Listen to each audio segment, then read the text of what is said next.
JJ के chapter 261 से पहले सबको ये लग रहा था कि वो यूटा है जिसने हायर अप्स को मारा था। हाँ, पर कुछ लोग ऐसे भी थे जो गोजो पर शक कर रहे थे। उनमें से मैं भी था, क्योंकि ऐसे बहुत से हिंट्स गोजो दे रहा था जिससे कि ये लगे कि वही असली कल्प्रिट है। जैसे कि अनसील होने के बाद गोजो सीधे गेतो को मारने जाता है, where he finds Sukuna as well. तब वो कहता है सुकुना से फाइट करने से पहले कुछ और भी है जो उसे निपटाना है। देन गोजो के अनसील होने के बाद ही क्यों हमें दिखाया गया कि हायर अप्स मारे गए। देन इस वाले पैनल में जब गाकुगांजी एडमिट करता है कि उसने ही यागा को मारा था, बट गोजो को कैसे पता था कि गाकुगांजी ने कुछ बातों को सीक्रेट रखा हायर अप से, जो सीधे सीधे ये हिंट दे रहा है कि गोजो शायद हायर अप से मिलने गया था एंड उनसे बात भी किया होगा। And after speaking to them he realises कि गाकुगांजी ने उन तक पूरी बात नहीं पहुंचाया। इसी वजह से सब सोच रहे थे कि Gojo is the prime suspect for killing higher ups. लेकिन ज्यादातर लोग ये मानना नहीं चाहते थे कि गोजो कैसे किसी को मार सकता है। हाँ, बंदे में एटीट्यूड प्रॉब्लम है, बट एग्जीक्यूटिंग हायर अप्स, ना, he won't do that. But unfortunately after chapter 261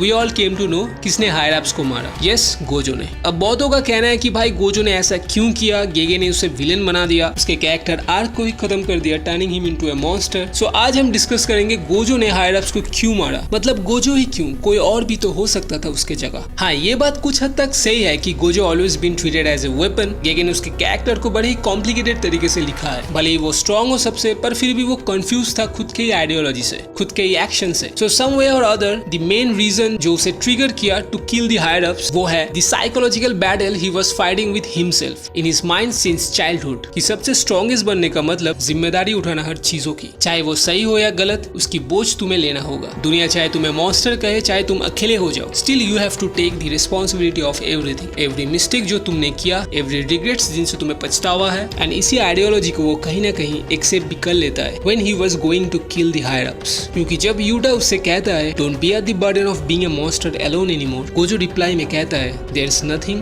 that can be done about that. And Geto को याद करते हुए वो कहता है उस दिन मैं ही था जो पीछे रह गया, I had to catch up, which signifies कि गोजो ये मान लेता है कि उस दिन शायद गेतो सही था, अपने सारी इंसानियत को मारकर वो आगे निकल गया। गोजो को लगा शायद उस दिन वो यही चीज उसे समझाना चाहता था by asking are you the strongest because you are Gojo और are you Gojo because you are the strongest. इन सारे चीजों को मैंने और भी अच्छे तरीके से एक्सप्लेन किया है इस वीडियो में। व्हाट आर द रीजंस जिस वजह से Gojo took the burden of being a monster alone. क्या वो सही था? अगर नहीं था तो क्यों उसे लौटना चाहिए? You should check it after this video. But in the end Gojo took the wrong route and turn himself into a monster. वो नहीं जानता कि वो जो करने वाला है क्या वो सही है या गलत, पर वो नहीं चाहता था कि उसके स्टूडेंट्स इस ग्रूसम मोमेंट को देखें। So he tell them to leave. So the second reason जिस वजह से गोजो ने हायर अप्स को खत्म कर दिया वाज गोजो पहले से हायर अप्स को बिल्कुल पसंद नहीं करता था, स्पेशली उनके तौर तरीके को। एंड ऑल्सो हायर अप्स भी उसे पसंद नहीं करते थे, ऑब्वियसली उसके बेपरवाह एटीट्यूड की वजह से। हमने देखा था गोजो को इवन थ्रेट देते हुए जब हायर अप्स यूटा को मारना चाहते थे। एंड एक बार तो गोजो कहता भी है कि हायर अप्स को वो मार देगा as they were responsible for Yuji's death. उसे लगा उसके एब्सेंस में हायर अप्स ने जानबूझकर यूजी को ऐसे मिशन पर भेजा ताकि उसकी जान चली जाए, एंड ऐसा होता भी है। So Gojo got angry and he wanted to kill the higher ups. पर वो अपने आप को संभालता है और सोचता है कि अब अगर वो उन्हें मार भी देता है तो फिर से कोई और आ जाएगा उनकी जगह, फिर से सेम चीज रिपीट होगा एंड इन द एंड इससे कुछ खास फायदा नहीं होगा।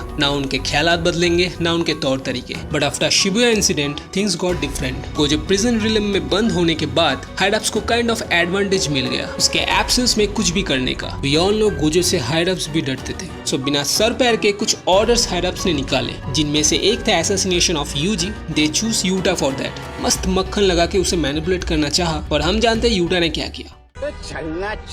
देन गोजो को एक्सपेल कर दिया गया जुजुत्सु सोसाइटी से, क्योंकि according to them Gojo Geto के साथ मिला हुआ था in Shibuya incident. And the most shocking thing, उन्होंने प्रोफेसर यागा को भी मारने का ऑर्डर दिया था। एज वी नो उसके और यागा के रिलेशन कैसे थे। एंड यागा को मारने वाला गाकुगांजी था, जो गोजो के सामने अगर अपनी गलती को एडमिट करता है, which actually surprises Gojo and Gojo realizes कि गाकुगांजी might have changed and Gojo ये भी जानता है कि वो बस एक प्यादा है जो हायर अप्स के कहने पर काम करता है। So he didn't kill गाकुगांजी, rather वो एक एग्जाम्पल छोड़ जाता है by killing the higher ups। अगर कभी गाकुगांजी भी हायर अप्स की तरह ही कुछ वैसा करना चाहा तो उसके साथ भी ऐसा ही होगा जो हायर अप्स के साथ हुआ। पर गोजो को जो चीज सबसे ज्यादा सता रही थी वो ये है कि जस्ट बिकॉज वो प्रिजन रिलम में बंद था इसीलिए इतना कुछ हो गया। यागा को मार दिया गया, यूटा को भेजा गया यूजी को मारने के लिए, एंड वो दोनों ही उसी के स्टूडेंट्स हैं। सो गोजो को लगा he is responsible for all of this, and जैसे कि मैंने कहा था इसीलिए he took the responsibility to kill them. अगर वो ऐसा नहीं करता तो शायद आगे जाकर अगर सुकुना से वो हार जाता है तो हायर अप्स फिर से अपने हुकुमपंती चलाएंगे, क्योंकि गोजो को जो अनसील किया था उन्हें भी पनिशमेंट मिलनी है according to the rules of higher ups. And jujutsu society में पनिशमेंट यानी मौत, एंड गोजो को डर था फिर से किसी को खोने का। Being a teacher he don't want his student to suffer, इसीलिए गोजो को जो ठीक लगा उस सिचुएशन के अकॉर्डिंग